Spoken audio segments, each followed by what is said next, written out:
Hello বন্ধুরা, welcome back to our YouTube channel অ্যাসপ্লেন মির। বন্ধুরা, তোমরা যারা 2026 ডাব্লিউবি কনস্টেবল এবং কেপি কনস্টেবলের জন্য প্রিপারেশন শুরু করছো, তোমাদের জন্য কিছু সেরা বইয়ের লিস্ট নিয়ে চলে এসেছি। তোমাদেরকে এমন কিছু টিপস দেবো যে তোমরা কোচিং ছাড়াই কীভাবে নিজের প্রিপারেশনের মাধ্যমে একবারেই ডাব্লিউবি কনস্টেবল 2026 ক্র্যাক করতে পারবে। তো চলো ভিডিওটা শুরু করা যাক। ভিডিওটা ভালো লাগলে লাইক করো, চ্যানেলটাকে সাবস্ক্রাইব করো এবং বন্ধুদের মধ্যে শেয়ার করো। তো চলো ভিডিওটা শুরু করা যাক। তো বন্ধুরা, প্রথমত বলে রাখি যে প্রিপারেশান শুরু করার আগে তুমি দেখবে যে তোমার স্ট্রং পয়েন্ট কোনগুলো। কারো স্ট্রং পয়েন্ট হয় ম্যাথ, কারো রিজনিং, কারো জিকে বা ইংলিশ। তো তোমরা নিজেদের স্ট্রং পয়েন্টটা ঠিক করবে এবং তার উপরে এতটাই জোর দিয়ে প্রিপারেশান করবে সেই স্ট্রং পয়েন্টের ওপরে যেন সেখান থেকে এক নাম্বারও যেন কাটা না যায়। এবং খেয়াল রাখতে হবে শুধু একটা স্ট্রং পয়েন্ট রাখলে হবে না, বাকি তিনটে সাবজেক্টকেও সমানভাবে গুরুত্ব দিয়ে পড়তে হবে। সব থেকে গুরুত্ব দেবে তোমরা কোন সাবজেক্টকে জানো? সব থেকে গুরুত্ব দেবে তোমরা ইংলিশ সাবজেক্টকে গুরুত্ব দেবে। কারণ এইবারে ইংলিশ থাকবে প্রায় 20 মার্কসের। এই 20 মার্কসের মধ্যে যে 50+ স্কোর করতে পারবে সে সব থেকে টপে থাকবে। কারণ বাঙালির দুর্বলতা হচ্ছে ইংরাজি। যে ছাত্র বা ছাত্রী ইংরাজিতে ভালো স্কোর করতে পারবে সে সবার থেকে আলাদা হয়ে থাকবে। তো ইংরাজির জন্য কি বই পড়বে না পড়বে আমি সবই বলে দেবো। তো প্রথম শুরু করি আমি অঙ্ক দিয়ে। হ্যাঁ, জানি যে অঙ্কটা অনেকেরই দুর্বল, কিন্তু অঙ্ক তো দুর্বল করলে হবে না। অঙ্ক হচ্ছে এমন একটা জিনিস যে অঙ্ক সাবজেক্টটাই 100% কমন আসে পরীক্ষাতে। তো সেই সাবজেক্টটাকে এমনভাবে আমি প্রস্তুত করব যেন আমার একটা প্রশ্ন বাদ না যায়। যদি আমার 25টা প্রশ্ন থাকে আমি চেষ্টা করব 25টার মধ্যে 22টা প্লাস ঠিক করা। আর বাকি তিনটে এমন কিছু অঙ্ক থাকে যেটা টাইম টেকিং ব্যাপার বা টাইম খাওয়ার জন্য থাকে, সেগুলোকে আমি স্কিপ করব যেন বাকি 22টা প্রশ্ন আমি ঠিকঠাকভাবে অ্যাটেম্প্ট করে আসতে পারি। তো প্রথমত বলি যে সেই অঙ্কগুলো তোমরা কোথা থেকে শুরু করবে। প্রথমে সবার শুরুতে যারা একদম বেসিক তোমরা চঞ্চল ঘোষের বই থেকে শুরু করবে। কোন বই থেকে? চঞ্চল ঘোষের বই থেকে। যদি বলো দাদা যে চঞ্চল ঘোষই কি এনাফ ডাব্লিউবি কনস্টেবলের জন্য, আমি বলবো না। বর্তমান যুগে কম্পিটিশান এত পরিমাণে বেশি, শুধু চঞ্চল ঘোষ করলে হবে না, সাথে তোমরা রাখবে সুবীর দাস স্যারের বই। ঠিক আছে, সুবীর দাস স্যারের বই রাখলে তোমরা চঞ্চল ঘোষ কমপ্লিট করার পর এই বই থেকে সলভ করার চেষ্টা করবে। এবার বলে দাদা সলভ করার জন্য তো অনেক কঠিন কঠিন ম্যাথ আছে, আমি সলিউশন কোথায় পাবো? ভাই, এটা 2026 সাল। ইউটিউবে এত পরিমাণে কন্টেন্ট আছে টপিকের ওপরে যে তোমরা দেখে শেষ করতে পারবে না। সাথে তো আছে আমাদের এআই। তোমরা নিশ্চয়ই জানো এআই টুলস আমরা কীভাবে ব্যবহার করছি বর্তমান যুগে। তোমরা যদি এআইটাকে সঠিকভাবে ব্যবহার করতে পারো তো আশা করছি তোমাদের প্রিপারেশান খুব সহজে অনেক দূর এগিয়ে নিয়ে যেতে পারবে কোনো টিচার ছাড়াই। তারপরে আমি আসি যে অঙ্ক শুধু করলেই হবে না, ঠিক আছে? ডেইলি যতদিন না তোমার পরীক্ষা হচ্ছে তুমি ডেইলি অঙ্কটাকে প্র্যাকটিস করবে। একটা দিন যেন মিস না হয় যে তুমি অঙ্ক প্র্যাকটিস না করে ঘুমিয়েছো। অঙ্ক হচ্ছে এমন একটা জিনিস যে আর অঙ্ক মাথায় ঢুকে যাবে সে অঙ্ক চোখে চোখে নামাতে পারবে, আর যে অঙ্ক চোখে চোখে নামাতে পারবে তারই সিলেকশন হবে। অঙ্ক জিনিসটাকে তোমরা অনেক গুরুত্ব সহকারে নেবে। দেখবে একটা এমন সময় আসবে যে অঙ্কটা তোমাদের কাছে একদম জলভাত হয়ে যাবে। আর ডাব্লিউবি কনস্টেবলে খুব আহামরি হাইফাই কোশ্চেন আসে না। তোমরা আমাদের ডাব্লিউবি কনস্টেবল 2024-এর প্রশ্নটাই দেখতে পারো। হ্যাঁ, কিছু কোশ্চেন এসছে, সিজিএলের থেকেও এসছে অনেক প্রশ্ন, সিজিএল প্রিলিমস থেকে সে অঙ্কগুলো তুলেছে। কিন্তু সেগুলো তো দেখলে হবে না যে তিনটে ম্যাথ একটু কঠিন থাকবে, বাকি 22টা ম্যাথ কিন্তু করার মতো। যারা জেনুইন ক্যান্ডিডেট ভালোভাবে পড়াশোনা করে তাদের কাছে এই ম্যাথটা করা কোনো ব্যাপার না। হ্যাঁ, একটু টাফ, অঙ্ক সবাই পারে, কিন্তু টাইম ম্যানেজমেন্টটা একটু ঠিকঠাকভাবে করতে হবে। অঙ্ক কীভাবে শর্ট ট্রিক্স করা যায়, তোমরা যে অঙ্কটা তোমাদের বেঁধে যাবে সেই টপিকটা লিখবে এবং শর্ট ট্রিক্স বলে সার্চ করবে ইউটিউবে। আশা করছি অনেক শর্ট ট্রিক্স পেয়ে যাবে, হিউজ পরিমাণে ভিডিও আছে ইউটিউবে। তো এরকমভাবে সার্চ করলে আশা করছি তোমাদের প্রবলেম হওয়ার কথা না। তবে হ্যাঁ, শর্ট ট্রিক্স শেখার আগে অবশ্যই আগে ডিটেলসে শিখবে অঙ্কের কনসেপ্টটা আগে মাথায় ঢোকাবে, তারপরে শর্ট ট্রিক্সের পিছনে যাবে। আগে যদি তোমরা শর্ট ট্রিক্স করতে যাও তোমাদের কিন্তু অঙ্ক হবে না, ঠিক আছে? আগে যদি শর্ট ট্রিক্স করতে যাও অঙ্ক কিন্তু মাথায় তোমাদের ঢুকবে না, 2 দিন 3 দিন মনে থাকবে, হোঁচট খাবে, ভুলে যাবে। তো এই ছিল অঙ্কের স্ট্র্যাটেজি। তারপরে আসি কিভাবে তোমরা ইংলিশটাকে প্রস্তুত করবে। তো আমি বলে রাখি ইংলিশের জন্য সবথেকে মেন যেটা হচ্ছে ভোক্যাবস। হ্যাঁ, মেন হচ্ছে ভোক্যাবস। যার ভোক্যাবস ভালো সে ইংলিশে একটা খুব ভালো স্কোর করবে। তোমাদের যদি 20 মার্কসের ইংলিশ থাকে তো সেখানে ভোক্যাবসে থাকবে প্রায় 10+ মার্কসের ভোক্যাবস থাকবে।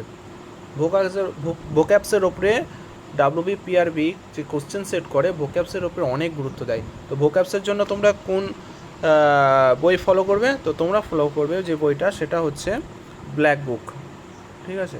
তোমরা ব্ল্যাক বুকটা কমপ্লিট করবে, সব পড়ার দরকার নেই, হিউজ পরিমাণে আছে। ওখানে তুমি কি করবে, প্রিভিয়াস ইয়ার PYQ যেখানে আছে, SSC PIQ যেটা 5 বছর বা 6 বছরের যে পিছনে PYQ আছে যেগুলো বারবার রিপিটেড হয়েছে সেই ভোক্যাবগুলো বারবার তোমরা পড়বে, এবং সেই রিলেটেড WBতে কী কী এসছে WB PYQগুলো তোমরা অ্যানালাইসিস করবে, দেখবে ওর মধ্যে থেকেই সমস্ত প্রশ্ন আসছে। তো ভোক্যাব গেল।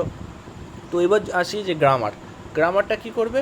গ্রামারটা তোমরা ইউটিউব চ্যানেল খুলবে, ঠিক আছে? ইউটিউব চ্যানেল খুলে তোমরা গ্রামার খুব একটা ডেপথে যাওয়ার দরকার নেই, একদম বেসিক বলবে, বেসিক গ্রামার বলে সার্চ করবে, বেসিক গ্রামার দেখবে হিউজ কন্টেন্ট পেয়ে যাবে। এছাড়া তোমাদের AI টুল আছে, যেমন ChatGPT আছে, জেমিনাই আছে, তোমরা সেখানে সেই টপিক লিখে সার্চ করবে এবং তোমাদেরকে ভালোভাবে বুঝিয়ে দেবে AI। বর্তমান যুগে তোমরা যদি AIটাকে সঠিক ব্যবহার করো না, আশা করছি তোমাদের কোনো রকম ডাউট থাকবে না, একটা টিচারের মতো তোমার একটা AI বুঝিয়ে দেবে বর্তমান যুগে, ঠিক আছে? তাই জন্যই বলেছি কেন কোচিং ছাড়াই তুমি নিজস্ব প্রিপারেশান স্ট্রং করতে পারবে। আরে কোচিংয়ে কতক্ষণ পড়বে? 1 ঘন্টা, 2 ঘন্টা, 3 ঘন্টা বা 4 ঘন্টায় পড়লে, কিন্তু বাকি 20 ঘন্টা তোমার হাতে আছে। সেলফ স্টাডি যে করে না, ঠিক আছে, সেলফ স্টাডি না করলে জীবনেও তুমি উন্নতির শিখরে পৌঁছতে পারবে না, কারণ যে সেলফ স্টাডি করে সেই লক্ষ্যেই পৌঁছয়। তো এই ছিল ইংরেজির ব্যাপারে। এবার আসি আমি রিজনিং। তো দাদা রিজনিংটা কী করে করবে? রিজনিংয়ের জন্য তোমাদের কোনো বই কেনার প্রয়োজন নেই। রিজনিংয়ের জন্য যদি তোমরা বই কিনতে চাও, যারা মনে করছে যে দাদা কিনবো, হ্যাঁ কিনলে কিনতে পারো, আর যদি মনে করো যে কিনবো না তো না কিনলেও কোনো সমস্যা নেই। যারা কিনবে তারা সুবিধা স্যারের রিজনিং বইটা কিনো, কিনে টপিক ওয়াইজ সব টপিক করার দরকার নেই। WBP কী কী টপিকের ওপর ফোকাস করছে সেই টপিকগুলো আগে কমপ্লিট করো, সেই টপিকগুলো আগে কমপ্লিট করার পরে তারপরে তুমি এক্সট্রা করতে পারো কিছু, ঠিক আছে? আর এখন কিন্তু ওই 2 কীভাবে 2 হলো, 2-এর পরে কীভাবে 4 আসলো, কীভাবে 6 আসলো, তারপরে কী আসবে, এরকম রিজনিং কিন্তু এখন আর দেয় না, ঠিক আছে? এইবারে একটু টাফ রিজনিং করতে হবে তোমাদেরকে, কারণ কম্পিটিশান লেভেল খুব হাই, কম্পিটিশান লেভেল, ঠিক আছে? CGL থেকে প্রশ্ন তুলে দিচ্ছে, WB 2024-এ কিছু প্রশ্ন CGL থেকে তুলেছে, তো নিশ্চয়ই বুঝতে পারছো প্রিপারেশান তোমাদের কেমন রাখতে হবে। তো তোমরা অনেক হিন্দি চ্যানেল আছে যেখানে খুব স্ট্যান্ডার্ড টাইপের প্রশ্ন করায় তোমার রিজনিংয়ের জন্য, তো তোমরা সেই চ্যানেলটাকে ফলো করো। আমাদের বাংলায় খুব একটা সেরকম ভালো চ্যানেল নেই যে এরকম খুব ভালো ভালো রিজনিং করায়, তো আশা করি তোমরা যদি হিন্দি চ্যানেলগুলো ফলো করো না, তোমাদের রিজনিং ওখান থেকে ডাউট ক্লিয়ার হয়ে যাবে। আর রিজনিংয়ে তো একটা টপিক না, রিজনিংয়ে আছে ক্যালেন্ডার, যেগুলো শেখার জিনিস, ক্যালেন্ডার আছে, আচ্ছা কাউন্টিং ফিগার আছে, ঠিক আছে? এই জিনিসগুলো একটু শেখার ব্যাপার আছে। এই জিনিসগুলো শিখে তোমরা একদম একদম গড়ে একদম প্র্যাকটিস করতে থাকো। অনলি প্র্যাকটিস ইজ দ্য কি অফ সাকসেস। প্র্যাকটিস না করলে হবে না, অটোমেটিক তোমরা প্র্যাকটিস করো, ঠিক আছে? তোমরা যত প্র্যাকটিস করবে তোমাদের তত উন্নতি হবে। তো রিজনিং নিয়ে কোনো চিন্তা করার বিষয় নেই, দিনই 1 ঘন্টা করে অন্তত রিজনিং করবে, জাস্ট এনাফ, ঠিক আছে? WB কনস্টেবলের জন্য এনাফ তোমরা যদি 1 ঘন্টা করে অন্তত রিজনিং প্র্যাকটিস করো। তো এবার আসি সবথেকে বড় টপিক, যেটা মহাসমুদ্র, এবং যেখানে সবথেকে ছেলে মেয়ের দুর্বলতা, এবং যেটা সত্যি বলতে কমন পাওয়াও দুষ্কর, তার নাম হচ্ছে কি বলো তো? General knowledge, GK. তো জিকে তোমরা কোথা থেকে করবে? জিকে বাজারে হিউজ পরিমাণে বই আছে, এত বই কিনে লাভ নেই। আমি যেরকম বড় ভুল করেছি, অনেক বই কিনেছি, এদিকে পড়ার সময় প্রথম পেজ দ্বিতীয় পেজ পড়তে ভালো লাগে, তারপরে আর ভালো লাগে না, অনেক টাকাও নষ্ট হয়েছে। আমি চাই না তোমরাও সেই ভুলটা করো। একটাই বই কিনতে বলবো, সেই বইটাকেই বারবার পড়ো, সেই বইটাকে এমন কোনো যেন অক্ষর বাদ না যায় যে তোমার যেন মনে না থাকে। সেই বইটাকে যদি তোমরা ভালোভাবে ঠোঁটস্থ করতে পারো জিকের জন্য আর তোমাকে কোনো বই দেখতে হবে না। হ্যাঁ, বইটা একটু কস্টফুল, কিন্তু ওই 5টা বই কেনার থেকে একটা বই 5বার বারবার পড়ো, ঠিক আছে? ওই একটা বই তোমাকে উন্নতির শিখরে নিয়ে চলে যাবে। সেই বইটা কি? WBCS manual, Nitin Singhania. এই বইটা যদি তোমরা কমপ্লিট করতে পারো তো ডাব্লিউবি কনস্টেবলে যে পৃথিবী থেকেই প্রশ্ন দিক তোমাদের একটাও বাঁধবে না, সব প্রশ্ন অনুমতি থেকেই আসবে, ঠিক আছে? তো জিকের জন্য এই বইটা আমি সাজেস্ট করলাম, তোমরা এই বইটা পড়ো। আশা করছি কোনো প্রশ্নই বাঁধবে না, এবং যদি প্রশ্ন বাঁধে বিশেষ করে জিকের ক্ষেত্রে, ঠিক আছে, একটা আলাদা খাতা করবে, সেই খাতার মধ্যে যে প্রশ্নগুলো বাঁধবে সেই প্রশ্নগুলো তুমি নোট করবে, ঠিক আছে? সেই নোটগুলো করে আবার রিভিশন দেবে, আবার নোট করবে, যেন একটা প্রশ্ন মিস চলে যায় না। এবং যখন তোমাদের পুরো সিলেবাসটা কমপ্লিট হয়ে যাবে, সত্যি বলতে সরকারি চাকরিতে পুরো সিলেবাস কমপ্লিট কেউ করে না, যে চাকরি করছে বর্তমানে সেও কোনো দিন পুরো সিলেবাস কমপ্লিট করেনি। তো তোমরা যদি মোটামুটি সিলেবাস 50 to 60% যদি কমপ্লিট হয়ে থাকে, তোমরা মক টেস্ট দেওয়া শুরু করবে, ঠিক আছে? মক টেস্টে প্রথমে কম নাম্বার আসবে, ভেঙে পড়লে চলবে না, ঠিক আছে?